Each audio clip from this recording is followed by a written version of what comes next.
Your brain is not your friend. It isn't trying to help you. It's a survival mechanism, protecting you by keeping you soft, scared, and silent. That is why you struggle to execute. But today, we are building a framework to override those biological instincts and train your mind to seek out the things that are difficult.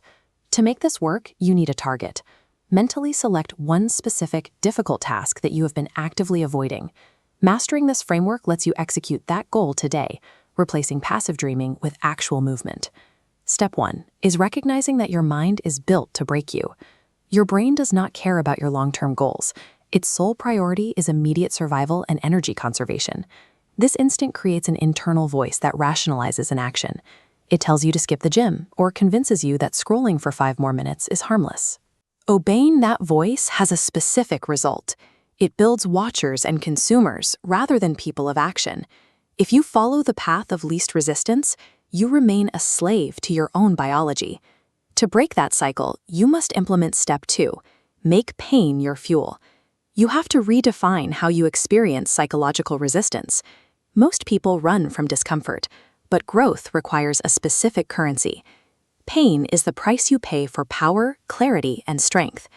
When you face resistance and your brain says, "I don't feel like it," you must consciously respond with, "Good, that means I must."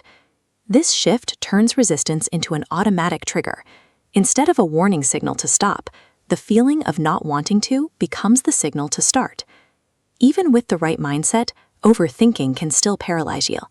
Every moment you spend analyzing a difficult task gives your brain more time to manufacture an excuse to quit. This action probability chart shows your window for movement. As seconds pass, the chance of action collapses. By the 3-second mark, your brain talks you out of it. Step 3 is the 3-second kill switch. Count 3, 2, 1, and move. You must not let that 3-second window expire. Action kills overthinking. By moving immediately, you stop the internal negotiation before it can start. Stripping away the decision window neutralizes your brain's ability to create doubt. You are replacing thought with mechanical execution. Bypassing hesitation requires practice. Step 4 is entering daily war mode through a deliberate discomfort ritual. This ritual could be a cold shower, 100 push-ups, or 30 minutes of focused deep work. You do not need a complicated 50-step routine. Complexity just creates more opportunities for your brain to find an excuse to skip a step.